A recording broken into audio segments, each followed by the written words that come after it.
So let's go talk about robotics, shall we? Let's talk about robots. Well, the time has come. The time has come for robots.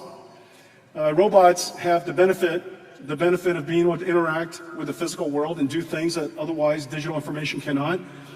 We know very clearly that the world has severe shortage of human laborers, human workers. By the end of this decade, the world is going to be at least 50 million workers short. We'd be more than delighted to pay them each $50,000 to come to work. We're probably going to have to pay robots $50,000 a year to come to work. And so this is going to be a very, very large industry. There are all kinds of robotic systems. Your infrastructure will be robotic. Billions of cameras in warehouses and factories, 10, 20 million factories around the world. Every car is already a robot, as I mentioned earlier, and then now we're building general robots. Let me show you how we're doing that.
Physical AI and robotics are moving so fast.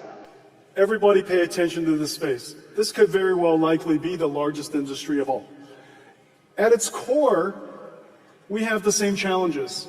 As I mentioned before, there are three that we focus on. They are rather systematic. One, how do you solve the data problem? How, where do you create the data necessary to train the AI? Two, what's the model architecture? And then three, what's the scaling laws? How can we scale either the data, the compute, or both, so that we can make AIs smarter and smarter and smarter? How do we scale? And those fundamental problems exist in robotics as well. In robotics, we created a system called Omniverse. It's our operating system for physical AIs. You've heard me talk about Omniverse for a long time. We added two technologies to it. Today I'm going to show you two things. One of them is so that we could scale AI with generative capabilities. A generative model that understands the physical world. We call it Cosmos. Using Omniverse to condition Cosmos, and using Cosmos to generate an infinite number of environments allows us to create data that is grounded, controlled by us, and yet be systematically infinite at the same time. Okay, so you see Omniverse, we use candy colors to give you an example of us controlling the robot in the scenario perfectly, and yet Cosmos can create all these virtual environments. The second thing, just as we were talking about earlier, one of the incredible scaling capabilities of language models today is reinforcement learning, verifiable rewards. The question is, what's the verifiable rewards in robotics? And as we know very well, is the laws of physics. Verifiable physics rewards. And so we need an incredible physics engine. Well, most physics engines have been designed for a variety of reasons. They could be designed because we want to use it for large machineries, or maybe we design it for virtual worlds, video games and such. But we need a physics engine that is designed for very fine-grained, rigid and soft bodies, designed for being able to train tactile feedback and fine motor skills and actuator controls. We need it to be GPU accelerated so that these virtual worlds could live in super linear time, super real time, and train these AI models incredibly fast. And we need it to be integrated harmoniously into a framework that is used by roboticists all over the world, Mujoko. And so today we're announcing something really, really special. It is a partnership of three companies: DeepMind, Disney Research, and NVIDIA, and we call it Newton.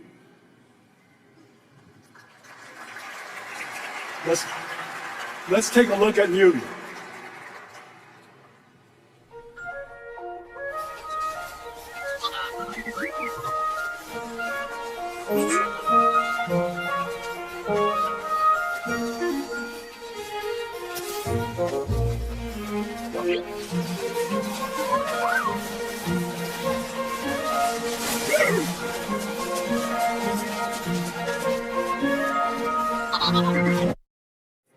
Thank you. All right, let's start that over, shall we? Let's not ruin it for them. Hang on a second. Somebody talk to me. I need feedback. What happened? I just need a human to talk to. Come on, that's a good joke. Give me a human to talk to. Janine, I know it's not your fault, but talk to me. We just got 2 minutes left. They're re-racking it? I don't know what that means. Okay.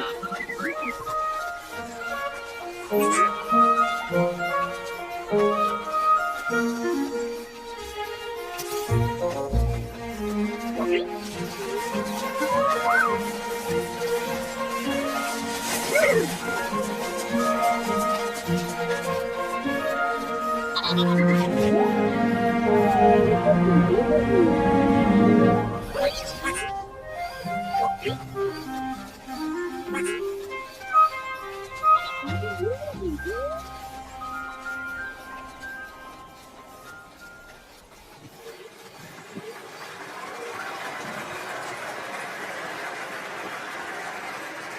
me that wasn't amazing.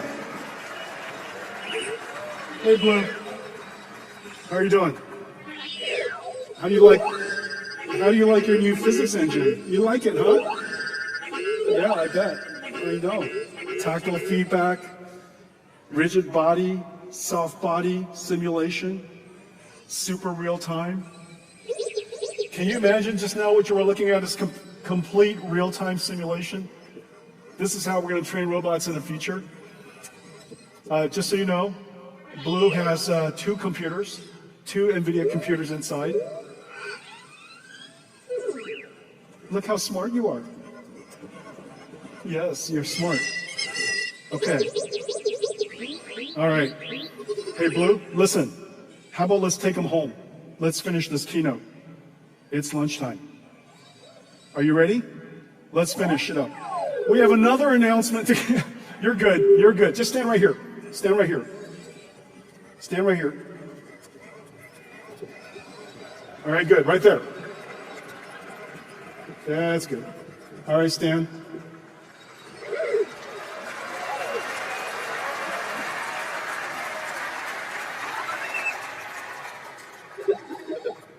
Okay, we have another amazing news. I told you the progress of our robotics has been making enormous progress.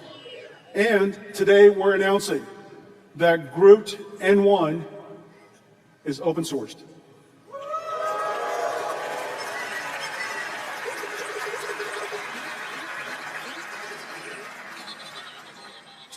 I want to thank all of you to come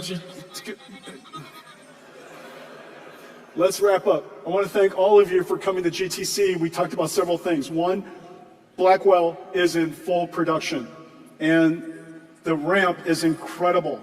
Customer demand is incredible, and for good reason, because there's an inflection point in AI. The amount of computation we have to do in AI is so much greater as a result of reasoning AI and the training of reasoning AI systems and agentic systems. Second, Blackwell NVLink 72 with Dynamo is 40 times the performance, AI factory performance of Hopper.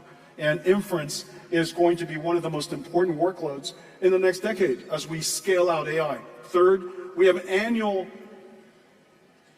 rhythm of roadmaps that has been laid out for you so that you could plan your AI infrastructure. And then we have three AI infrastructures we're building. AI infrastructure for the cloud, AI infrastructure for enterprise, and AI infrastructure for robots.